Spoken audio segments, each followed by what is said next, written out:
warahmatullahi wabarakatuh. Kembali lagi dengan saya Peri Maroni. Saya adalah calon guru penggerak angkatan 7 Kabupaten Luwu. Pada hari ini saya akan tunjukkan aksi nyata saya di modul 1.4, yaitu tentang budaya positif. Oke, kita. Assalamualaikum warahmatullahi wabarakatuh. Pertama kita panjatkan puji syukur kehadirat Allah Subhanahu wa taala karena kita masih diberikan kesempatan sehingga kita mampu melaksanakan suatu tugas yang amat mulia dalam rangka mencerdaskan anak bangsa. Salam dan salawat tak lupa marilah kita kirimkan kepada junjungan Nabi kita Rasulullah Muhammad SAW sebagai suri tauladan kita semua. Baik, kita langsung mulai saja presentasi oleh Bapak Heriman Roni, SPD. Beliau ini adalah guru terbaik dan terganteng di Seman 11 Luwu kita ini, guru yang penuh inovasi, energik, dan juga merangkap sebagai YouTuber kita di Seman 11 Luwu. Kepada beliau kami persilakan.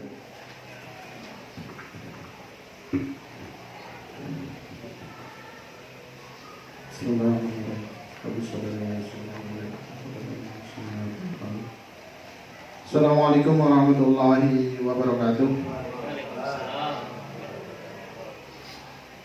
Alhamdulillah, hamdan lillahi hamdan mazidah ya rabbana alhamdulillah wa Allahumma shalli ala sayyidina Muhammad wa ala ali sayyidina Muhammad. Yang saya hormati Bapak Ibu guru hebat SMA 11 Luwu yang luar biasa ya, yang memiliki jiwa-jiwa yang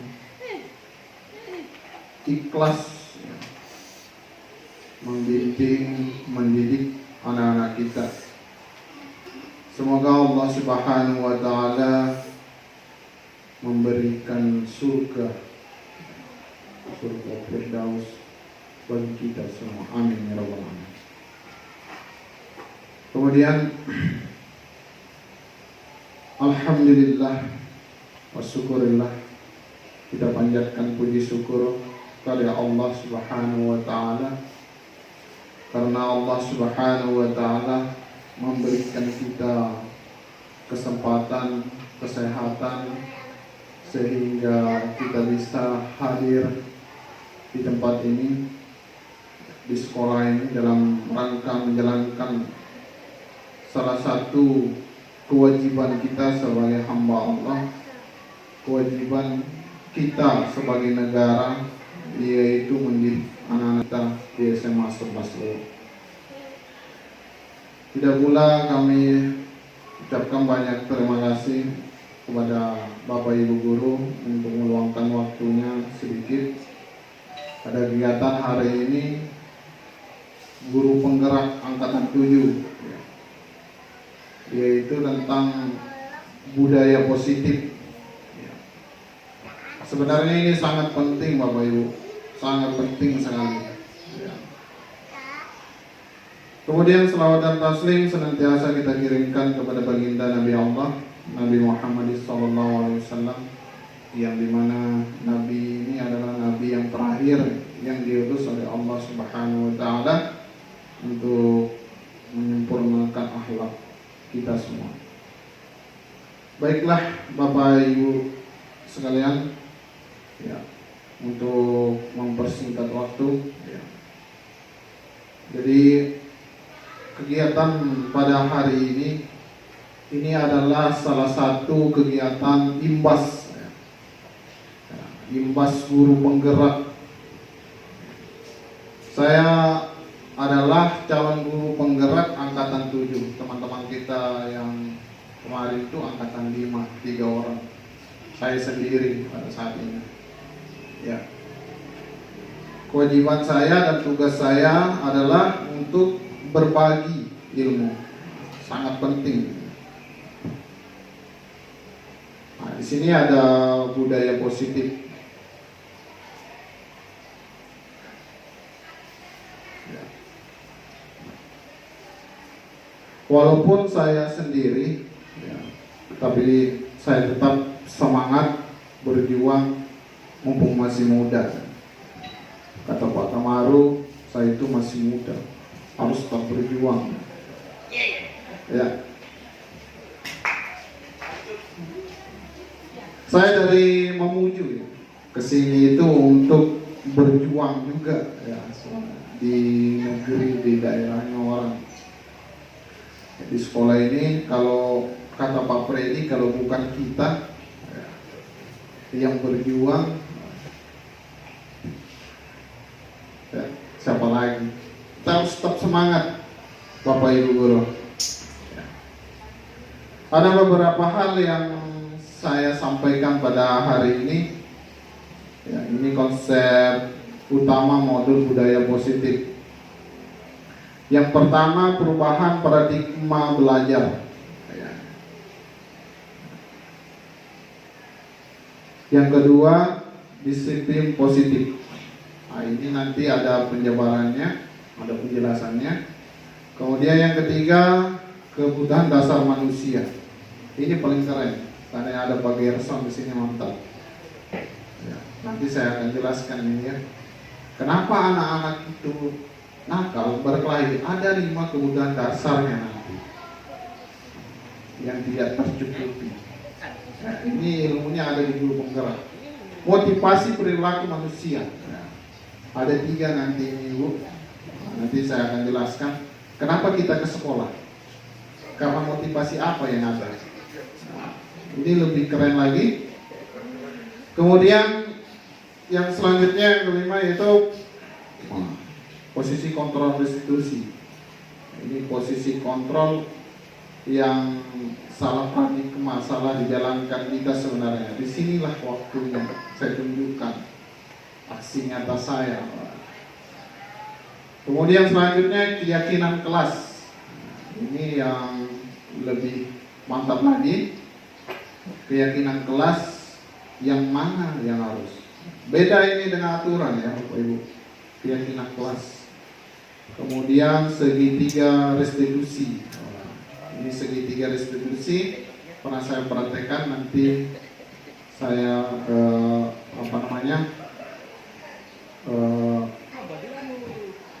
tampilkan ya. Ada sedikit video ya sebelum mulai. Boleh nonton. Kita gak usah tegang-tegang sampai-sampai sambil nonton-nonton. Nanti dilihat video ini diartikan. Kita mulai ya.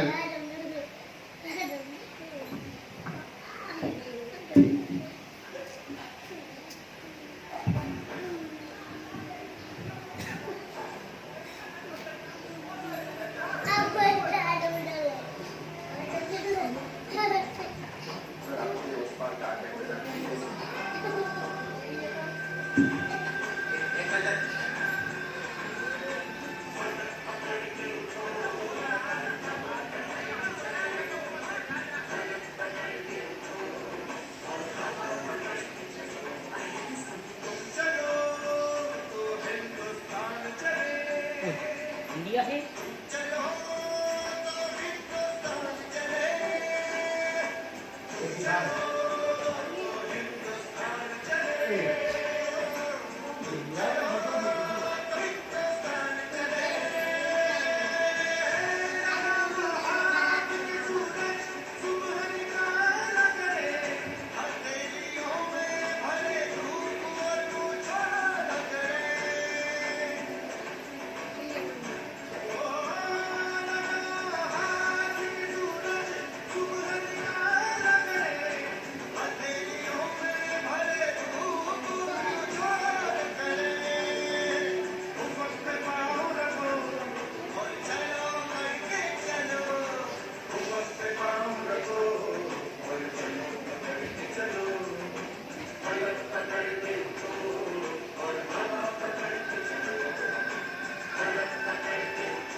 Ya. Itu film India kesukaan saya.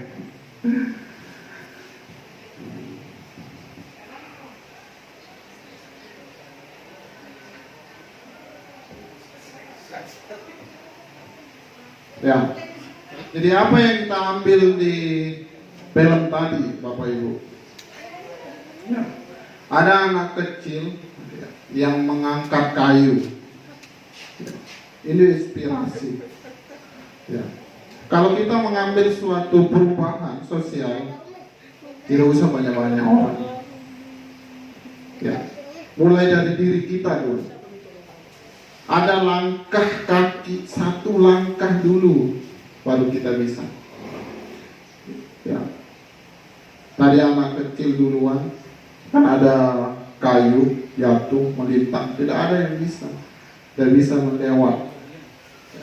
Tapi ada anak sekolah, satu langkah. Apakah anak sekolah ini bisa untuk mengangkat sendiri? Tidak bisa. Ya. Dia punya semangat yang tinggi, ya, semangat luar biasa. Dia maju ke depan. Ya. Satu langkah, harus ada satu langkah dulu. Inilah guru penggerak. Satu langkah dulu ke depan untuk menggerakkan kawan-kawan kita. Ya. Siapa lagi kalau bukan kita? Itulah inspirasi tadi. Satu langkah anak kecil tadi lama-lama menjadi banyak orang yang mengangkat kayu itu. Nah, itulah cuplikan sedikit tadi. Ya.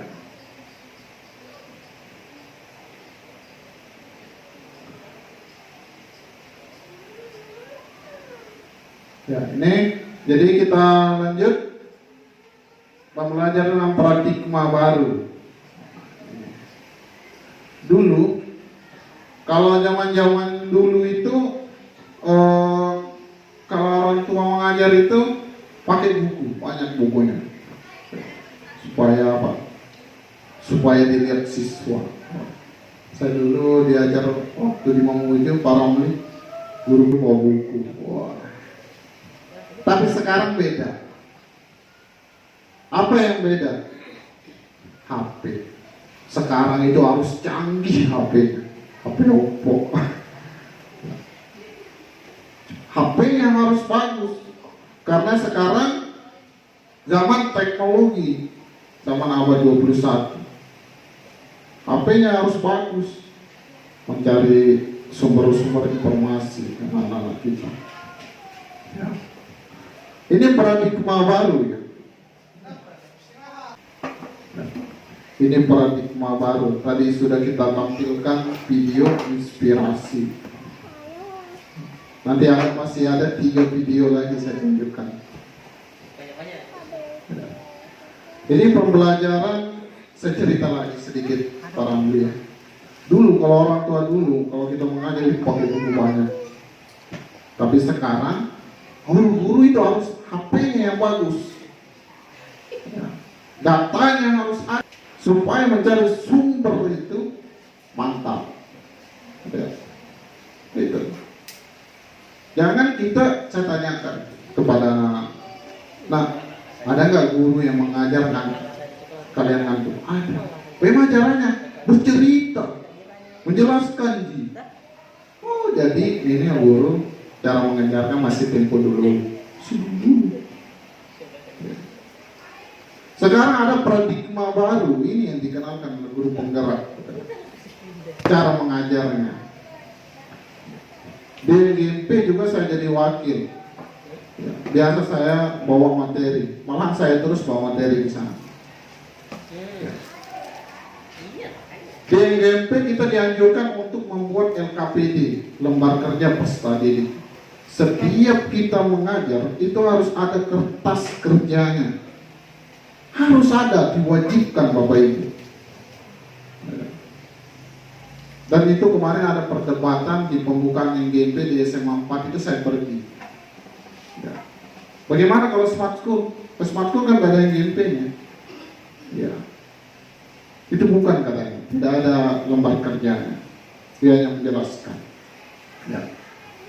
Coba kita lihat di sini dengan paradigma baru. Pembelajaran dengan paradigma baru dirancang berdasarkan prinsip pemberdayaan yang terdiferensiasi, sehingga setiap siswa belajar sesuai dengan kebutuhan dari tahap perkembangannya untuk mewujudkan profil pelajar Pancasila. Ini model baru. Kemarin kita sudah pengisian rapor yang ada ini, ya. Profil pelajar Pancasila. Ini sikap. Ada dua garis besar di sini. Pertama, terdiferensiasi. Bagaimana pembelajaran terdiferensiasi? Ada namanya konten. Konten, proses, ya, produk, hasil. Setiap pembelajaran kita harus ada hasil. Kalau kita ngajar selesai sudah, itu sebuah kewajiban saja. Harus ada konten. Konten itu apa? Apa yang harus dipelajari peserta didik kita? Ya. Terus kemudian ada metode apa yang harus kita lakukan? Ya. Kemudian yang kedua, ya, ada proses.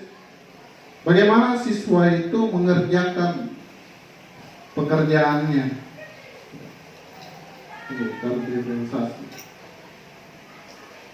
Kemudian ada hasilnya terakhir. Ada hasil, ada produk yang dibuat. Kalau LKPD kan sudah ada, dia kerjakan, mantap, sudah selesai jadi presentasi. Itu model baru, paradigma baru. Ya. Untuk mewujudkan apa, Bapak Ibu? Nah, ini yang dikupas habis di guru penggerak ini. Profil pelajar Pancasila. Yang pertama, beriman bertakwa kepada Tuhan yang Maha Esa, berakhlak mulia. Saya cemburu sebenarnya di sekolah-sekolah lain ada literasi baca Al-Quran kalau pagi-pagi. Seandainya bisa kita lakukan di sini, masuk duduk pagi-pagi baca Al-Quran. Takutnya bermasalah. Kan kalau kita sholat zuhur itu kan sudah sebuah kewajiban. Nah, itu berakhlak mulia. Kalau anak-anak yang dia amanah untuk beribadah, ya tinggi nilai juga, nilai sikap ini di penilaian kemarin. Dan ada kalau tidak salah 5 unsur. Kemudian berkebinekaan global. Anak-anak harus mampu menguasai budaya-budaya nasional juga, bukan budaya itu sendiri. Ini sekarang jadi materi saya di kelas 3. Pengen sekali saya bawa anak-anak ke Toraja melihat nilai-nilai budaya luhur di sana. Ya. Gitu. Supaya dia juga kenal budaya-budaya masyarakat sekitar. Kemudian bergotong royong. Jadi bagaimana anak-anak itu bekerja sama, ya. Setiap hari Jumat, setiap pada kegiatan-kegiatan sosial, tolong-menolong dan lain sebagainya. Kemudian yang selanjutnya kreatif. Ini yang saya buat di guru penggerak. Hampir setiap hari kalau hari kegiatan guru penggerak saya di depan laptop, komputer. Saya buka Canva, nambah studio. Luar biasa. Saya mendesain pembelajaran, tugas-tugas video, itu kreatif. Saya salurkan ilmu saya ke siswa-siswa. Siswa saya suruh buat video pembelajaran, video-video. Saya upload di YouTube. Ada YouTube saya, Bayari Maroni namanya. Itu luar biasa. Ya. Kemudian bernalar kritis. Siswa-siswi dan guru harus mampu menguasai ini, bernalar kritis, mampu berpikir yang luar biasa, ya, bernalar, pikiran yang luar biasa. Kemudian yang terakhir itu mandiri. Ya. Kita harus mampu mandiri Bapak Ibu, melakukan sesuatu kewajiban kita yang luar biasa. Prinsip saya, para ahli, saya tidak pernah kalau saya bisa, saya dapat minta tolong gitu. Prinsip. Kalau saya sanggup, saya tidak minta tolong. Saya bikin berapa gedung itu, assalamualaikum. Kalau saya mampu, tidak saya minta bantuan. Gitu, mandiri saya. Saya buat YouTube, itu tidak ada guru saya itu. Guru saya itu di YouTube juga. Saya mandiri terus. Saya berusaha ini kerjakan sesuatu karena saya mandiri. Ya. Oke. Budaya positif, disiplin positif. Ya. Yang kedua, disiplin positif. Ya. Disiplin dalam budaya kita, maka kata disiplin dimaknai menjadi sesuatu yang dilakukan seorang pada orang lain. Dilakukan seseorang pada orang lain untuk mendapatkan kepatuhan. Jadi kita cenderung menghubungkan kata disiplin dengan ketidaknyamanan. Ini kalimatnya. Dilakukan seorang pada orang lain untuk mendapatkan kepatuhan. Itu kata disiplin. Supaya orang-orang itu, siswa itu patuh dan taat. Tapi sering dihubungkan dengan ketidaknyamanan. Ya. Kalau mau kita sukses, ya, guru siswa merdeka itu harus disiplin dulu kuncinya. Kalau siswa disiplin, guru disiplin, ya luar biasa. Guru yang tidak terlambat lagi ke sekolah, disiplin. Siswa yang tidak terlambat. Dari mana itu intrinsik dalam diri kita, dalam hati kita. Ya. Nanti ada 3 motivasi kenapa kita terlambat. Ya.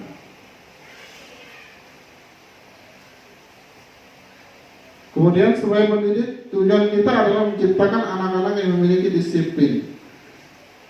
Disiplin diri sehingga mereka bisa berperilaku dengan mengacu pada nilai-nilai kebajikan universal dan memiliki motivasi intrinsik bukan ekstrinsik. Ini intrinsik itu di dalam, bukan di luar.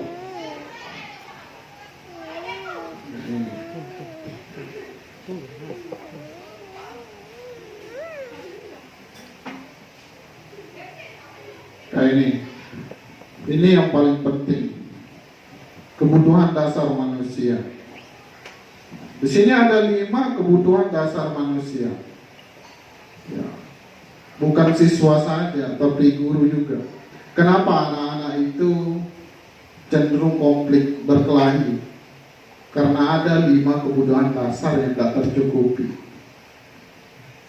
Ya. Sebenarnya ini bukan ke anak kita, saudara didik kita saudaranya, lebih ke contoh ke anak-anak kita di rumah. Ya. Ilmunya ini arahkan ke anak kita juga, bukan ke peserta didik saja. Ada 5 kebutuhan dasar. Kenapa ketika kita mengajar anak itu tidur? Kenapa kita mengajar anak itu keluar, masuk? Ini rahasianya Bapak Ibu. Ada 5 kebutuhan dasarnya.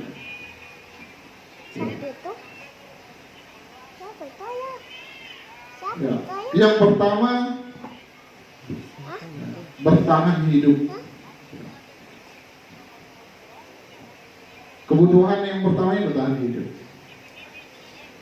Bertahan hidup kayak gimana itu Bapak Ibu?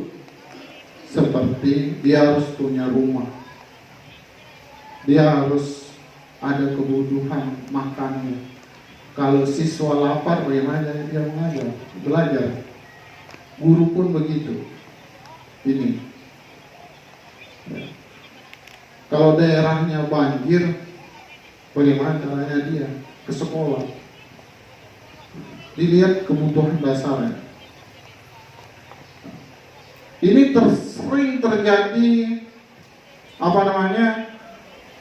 masalah di masyarakat kebutuhan ini. Dia mencuri, merampok karena kebutuhan hidupnya. Anak-anak pun begitu. Kebutuhannya. Coba kita lihat nanti di dalam kelas bagaimana kebutuhan anak didik kita. Apakah kebutuhan bertahan hidup ini? Ya. Allah.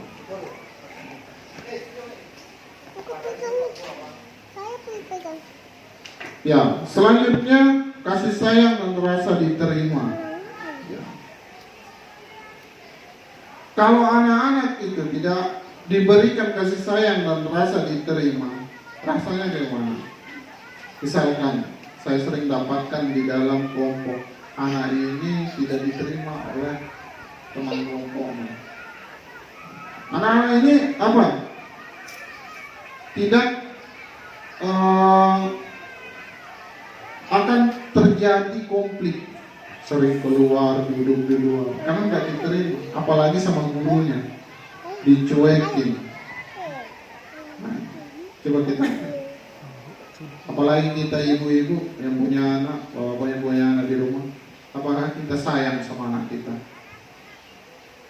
Dia sebenarnya kebutuhannya itu kasih sayang, rasa diterima, harus diberikan. Makanya kita gunakan model pembelajaran yang bervariatif. Bagaimana caranya menciptakan model pembelajaran yang jangan itu saja yang bosan kan? Jadi di YouTube saya sudah banyak metode pembelajaran. Kalau ada lagi metode-metode yang baru, saya buat lagi. Terus saya gali. Untuk memenuhi kebutuhan 5 dasar ini. Jadi kalau kita mengajar itu, Bapak Guru, bukan saya mengajari. Jangan terlalu di daerah panas. Daerah guru. Ini kan daerah guru. Papan tulis sini. Terjun ke langsung di peserta didik kita ke bawah. Mendekat. Jadi kita tanya apa kendalanya. Jadi kita bergaul dalam. Jadi jangan dulu terus di meja guru. Usahakan di pendekatan yang kita lakukan. Kemudian yang ketiga yaitu penguasaan. Sebenarnya kebutuhan ini juga kita butuhkan. Kalau siswa ditugaskan untuk sesuatu, diamanahkan jadi pemimpin, ketika dia tidak sanggup atau dia kalah dalam suatu hal itu, dia merasa kecewa. Ini penguasaan. Kita juga sebenarnya ini adalah suatu pemimpin dalam pembelajaran. Kita butuh ini apa itu? Penguasaan. Semua butuh ini. Yang keempat, kebebasan.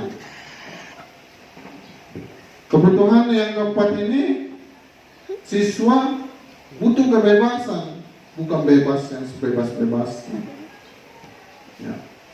Bebas di sini dalam artian bahwa mendengar inspirasi, masukan anak-anak kita. Misalkan anak kita itu, didik kita itu mau belajar dengan musik, silakan. Mau belajar di luar, silakan. Kebebasan. Jadi di sini dibutuhkan model pembelajaran yang bervariatif. ketika ada siswa yang tidur, itu sebenarnya anak itu gak bebas. Jangan salahkan siswa, jangan salahkan peserta didik. Kitanya yang kurang memahami cara pembelajaran yang bervariatif, yang tidak memenuhi kebutuhan dasar yang ini, kebebasan. Silakan buat. Dengan cara apa? Yang pertama mengidentifikasi, observasi dulu.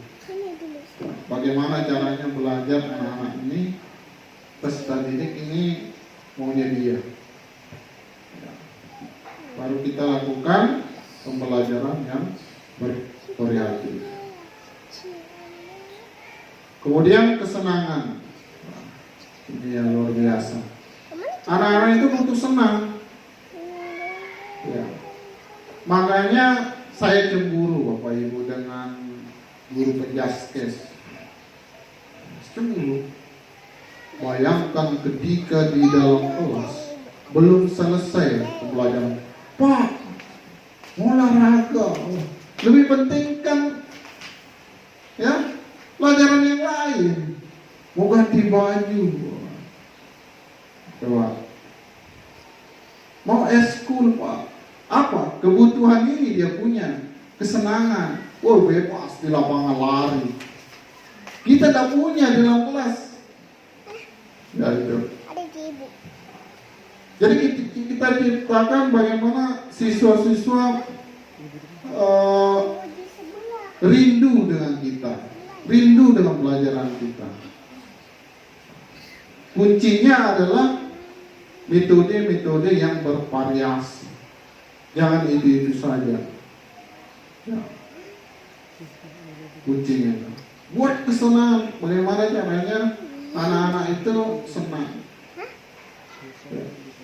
Begini, Ki Hajar Dewantara mengatakan bahwa anak-anak itu seperti ibarat ya, ada tulisan penuh gitu. Tapi tulisan ini belum terang, diterangkan gitu. Beda kayak di kuliah saya dapat, di kuliah saya dapat anak-anak seperti kertas yang kosong, dipatahkan di guru penggerak. Anak-anak itu tulisan penuh yang masih muram. Kitalah guru yang menerangkan tulisan itu. Terus kemudian anak-anak itu sudah punya kodrat sendiri. Kodrat sedang lahir. Kodrat yang dimiliki, yang diberikan oleh Tuhan. Fungsi kita sebagai seorang guru menuntun, ya, menuntun ke arah kodrat yang dimiliki. Yang berikan dia sukses pintar itu Tuhan, Allah Subhanahu wa Ta'ala. Kita hanya menuntun dia. Ibaratnya siswa-siswa ini, ya, bibit, kita adalah sebagai petaninya. Ibarat kita sebagai petani. Setiap hari datang, ya, kalau ibaratkan siswa ini adalah padi, tiap hari disemprot, dibersihkan hama-hamanya, rumput-rumputnya dibersihkan semua. Ya. Begitulah seorang guru. Tiap hari menuntun dia ke arah kodrat. Sama-sama nanti di SMA 11 dulu menuntut ilmu, beda jadinya Bapak Ibu. Ya, alumni saya sudah 6 tahun di sini. Ada siswa saya di situ di Pompenong Batak sekali. Dia sudah jadi tentara di Papua. Banyak siswa-siswa kita sudah jadi bidan, guru, dan sebagainya. Beda-beda jadinya. Masing-masing anak-anak itu sudah punya kodrat sendiri. Jangan paksakan dia untuk pintar di mata pelajaran kita. Jangan. Fungsi kita hanya menuntun ke kodratnya. Ya. Begitu. Itu menurut Ki Hajar Dewantara. Ya. Jadi untuk tidak bosan saya tampilkan video ya, tampil dulu. Lingkungan yang aman dan mendukung murid untuk menjadi pribadi yang berdaya, seimbang, bahagia. Salah satu upaya yang dapat dilakukan oleh guru adalah memahami kebutuhan dasar yang didasari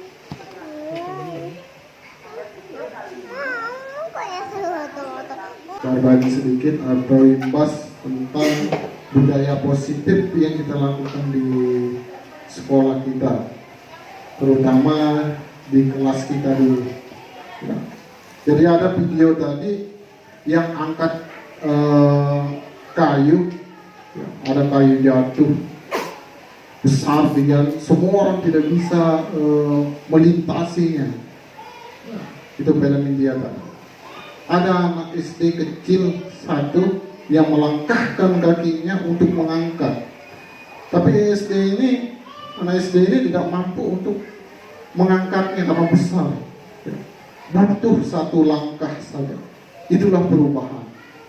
Saya di sini tidak mampu untuk merubah ekosistem pendidikan, tapi sayalah langkahnya satu. Ya. Lama-lama kisah film tadi itu banyak orang yang membantu mengangkat, memindahkan kayu besar ini sehingga bisa dijalani kembali. Itulah motivasi saya. Saya tidak mampu kalau saya sendiri. Kita berkolaborasi, ya. Khususnya kita merubah dunia pendidikan di SMA 11 Luwu menjadi lebih jaya dan maju lagi, terkenal. Ya. Itu niat saya jadi YouTuber itu, ya. Untuk terkenal. Percuma kita hebat di kandang kita sendiri, Bapak. Ya. Kita hebat, jago, tidak pernah dipublikasikan di luar sana. Ya. Kalau saya buat video itu, semua sekolah sudah tahu bahwa beginilah kehebatan ya anak didik kita di SMA 11 Luwu. Saya bagikan di Facebook, hampir 3.000 teman-teman saya di Facebook di Mamuju, ya, terus di Luwu Timur dan teman-teman di Luwu khususnya. Ya, itu. Mari kita berbuat, menggerakkan ya, suatu perubahan dunia pendidikan. Ya, yang selanjutnya motivasi perilaku manusia. Ya, kenapa kenapa guru melakukan sesuatu? Ada 3 hal. Ya. Motivasi merupakan dorongan yang timbul pada diri seorang secara sadar atau tidak sadar untuk melakukan suatu tindakan dengan tujuan tertentu. Ada 3. Kalau ibu-ibu ke sekolah, ada motivasi yang mana yang ibu-ibu lakukan? Yang pertama, menghindari ketidaknyamanan dan hukuman. Ya, sini.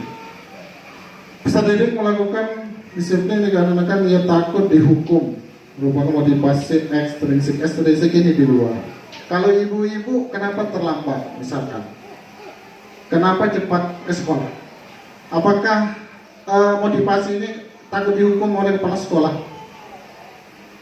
Ya, itu jawabannya. Motivasi ini karena hukuman. Kalau pegawai takut tidak digaji, takut dipecat. Ini motivasi di luar. Ini yang tidak kita inginkan ya, sebenarnya. Ya. Ini motivasi di luar ekstrinsik. Mudah tidak ada ya. Yang kedua, motivasi apa?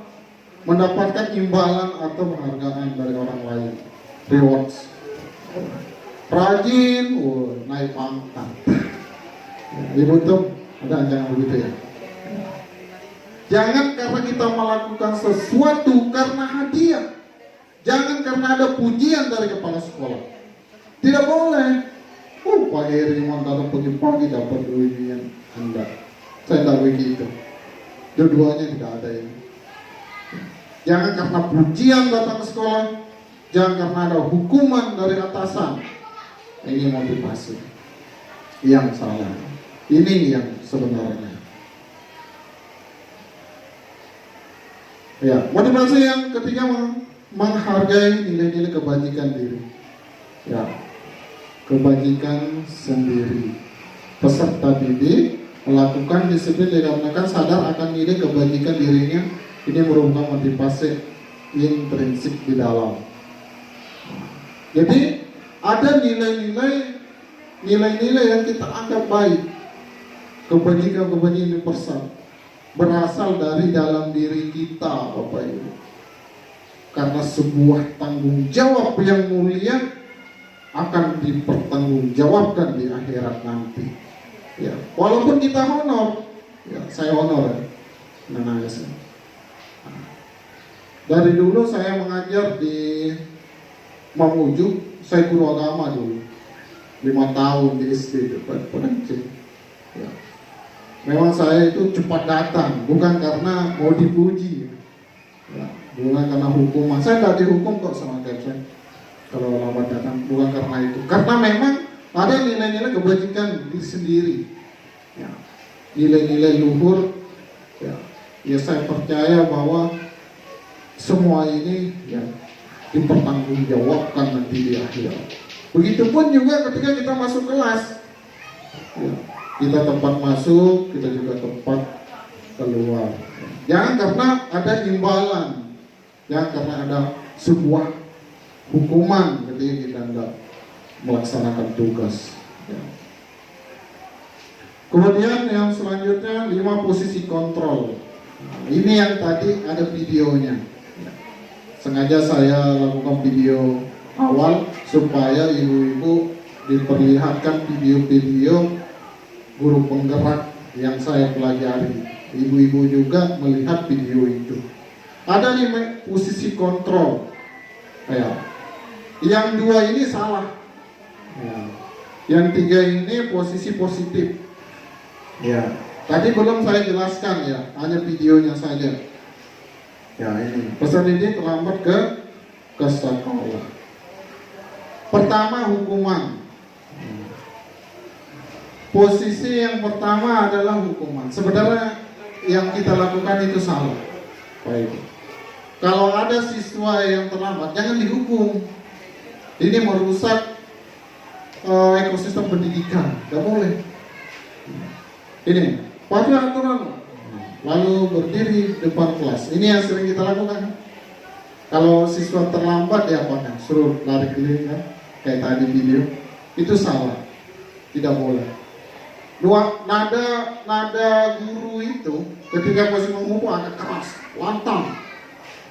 Tidak mau mendengarkan siswa. Kenapa kamu terlambat? Dasar. Gitu. Keliling lapangan. Coba kita lakukan ke anak kita coba. Kenapa pecahkan piring? Dasar. Nah, itu akibatnya ada 2. Pertama, siswa dan anak itu akan membenci kita. Tidak ada perubahannya Bapak Ibu, tidak ada. Nomor 1 tidak ada. Dia dendam ke kita. Coba anak-anak yang pernah kita lakukan posisi menghukum itu, dendam itu. Nah, kedua apa? Dia akan rusak fasilitas kita. Kalau ada mobil tadi sana, dia akan coret itu.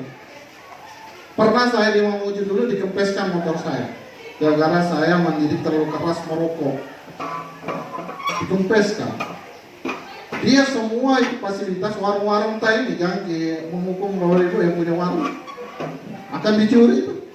Ini saya baru tahu di guru penggerak. Ternyata posisi menghukum itu anak-anak akan dendam, ya, kemudian dia akan rusak fasilitas kita dan tidak akan pernah berubah, dia akan menjadi brutal. Nah, hati-hati Ki. Ya, kalau sudah ditahu ilmunya, jangan dilakukan. Ini tidak mau. Suaranya lantang. Ya. Dasar kamu, bohong kamu. Ya. Alasan kamu, nah, gitu. Kemudian yang posisi selanjutnya membuat rasa bersalah. Wah ini tadi ada yang bilang pernah saya lakukan ini ya. Kata-katanya begini. Bapak, Berapa kali Pak Guru harus memberitahu kamu, Pak Guru kecewa sama kamu. Yang gini. Nah, capek saya ngajari kamu. Lambat terus. Nanti saya dimarahin Pak Kepala Sekolah.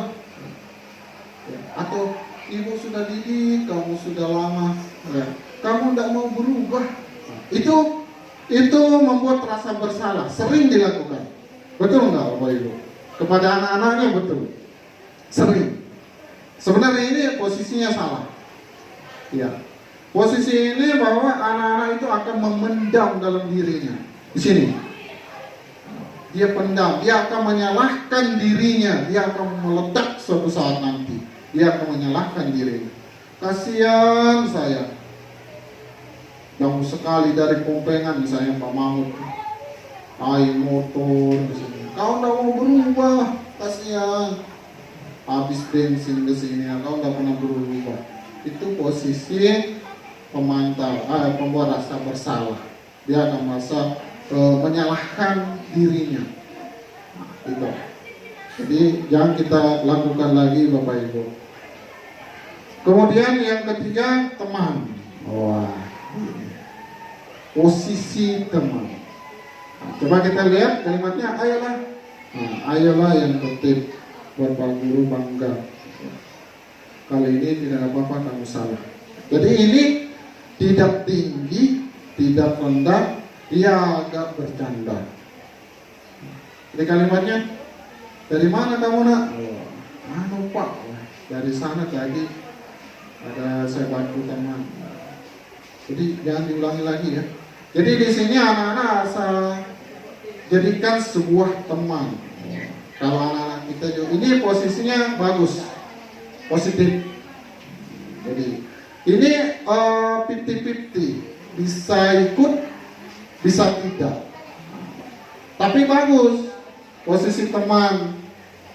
Ya, tapi terlalu dikontrol. Tekniknya harus dikontrol. Jadi anak-anak tidak dendam, tidak takut, dia agak sedang. Jadikan dia teman. Ya. Kemudian selanjutnya pemantau. Nah, ini yang tadi ada video, ya ada semua videonya.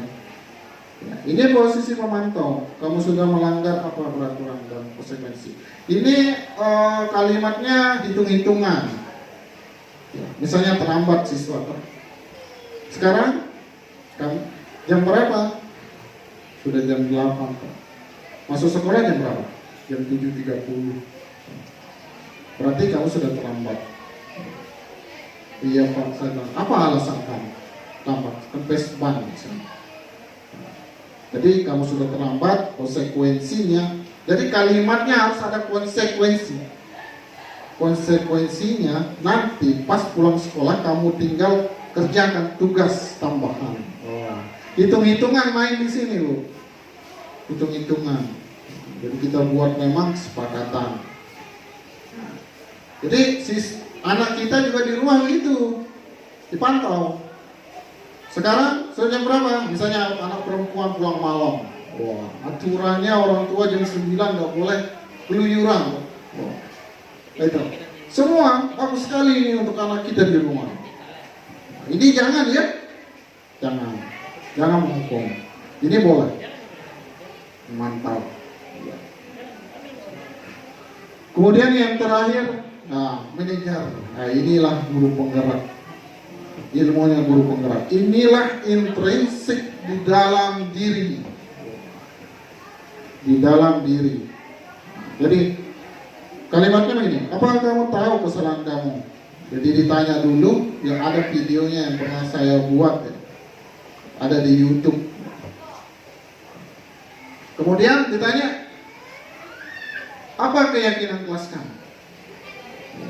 Keyakinan kelas ini memang dibuat, ada juga video yang saya buat keyakinan kelas. Duduk bersama siswa membuat keyakinan kelas. Nanti saya jelaskan, ada materinya di sini. Keyakinan kelas. Kemudian, bagaimana kamu akan memperbaiki kesalahan ini? Ditanya. Jadi tanda kutipnya di sini bahwa Kalimat utamanya adalah ada keyakinan kelas yang dibuat, ada kesepakatan yang dibuat. Di dalam kelas kita, sama, kalau di rumah kepada anak kita, keluarga kita, gak boleh keluar jam 9 malam. Di sini diungkapkan. Jadi di sini ke formal mainnya, manajer informal. Jadi kalimatnya begini, Pak Guru, tahu nggak kamu dipanggil? Tidak tahu, atau tahu, misalnya, saya terlambat. Jadi kalimatnya itu agak rendah dulu, jangan langsung emosi. Ini kemana? Jangan gitu. Kalimatnya begini.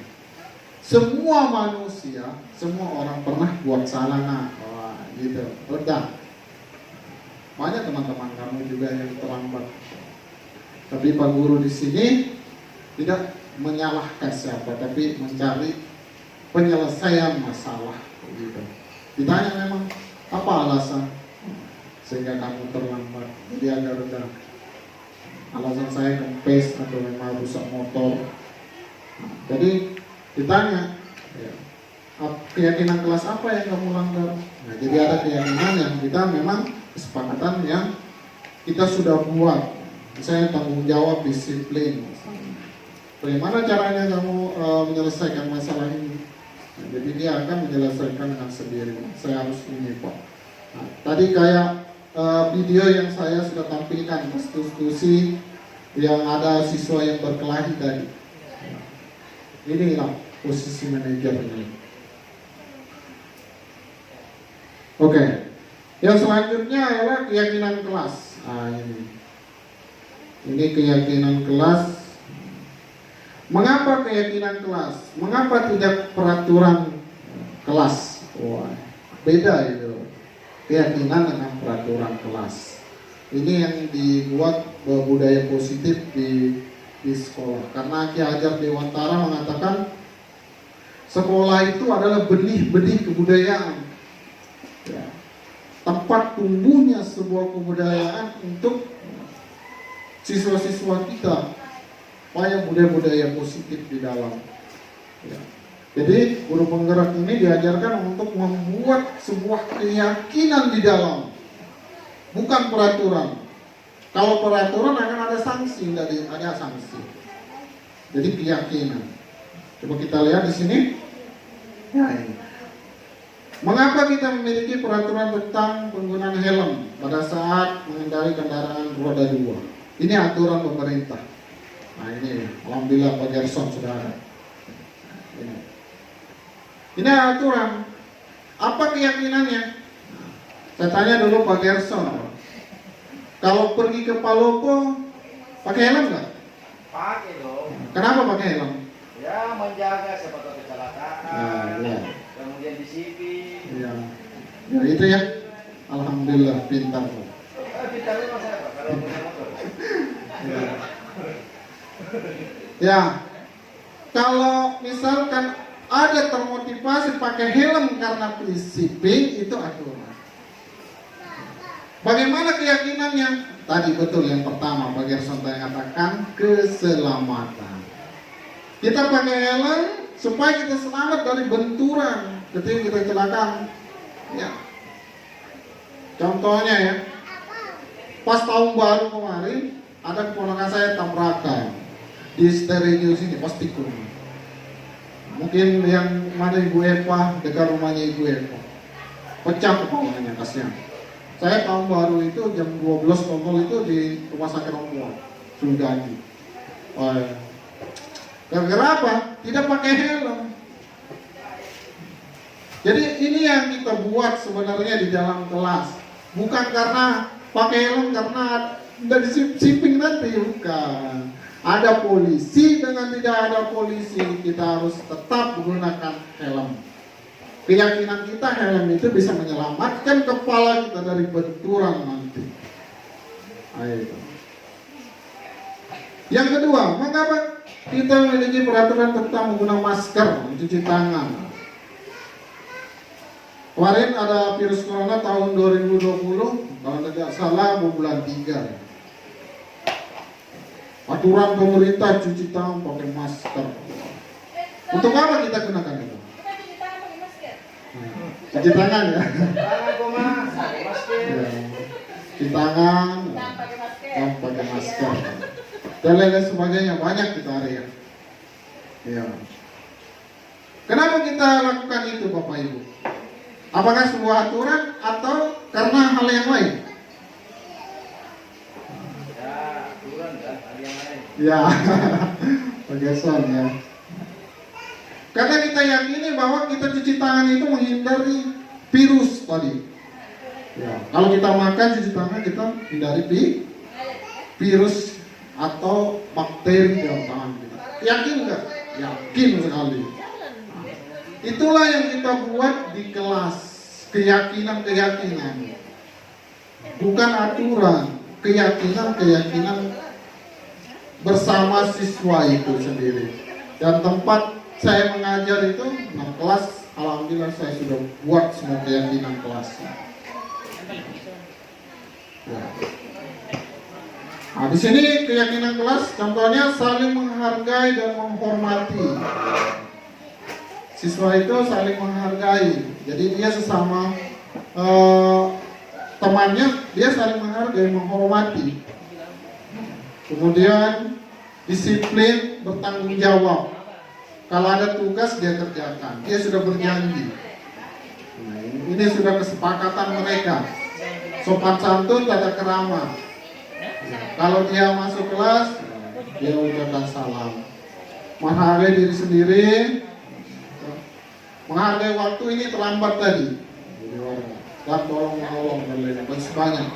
Ini kesepakatan keyakinan kelas yang harus kita buat. Kalau kita tidak buat, Bapak Ibu hambar. Pendidikan hambar. Tidak tahu nanti anak-anak menjadi apa. Memang perubahan itu memang susah, nama Pak Gerson. Tapi kalau kita mulai dari awal dulu, enak nanti. Ya, kita buat. Kalau anak-anak buang sampah, ingat kesepakatan kita jaga kebersihan. Jadi anak-anak sudah ada patokannya, gitu.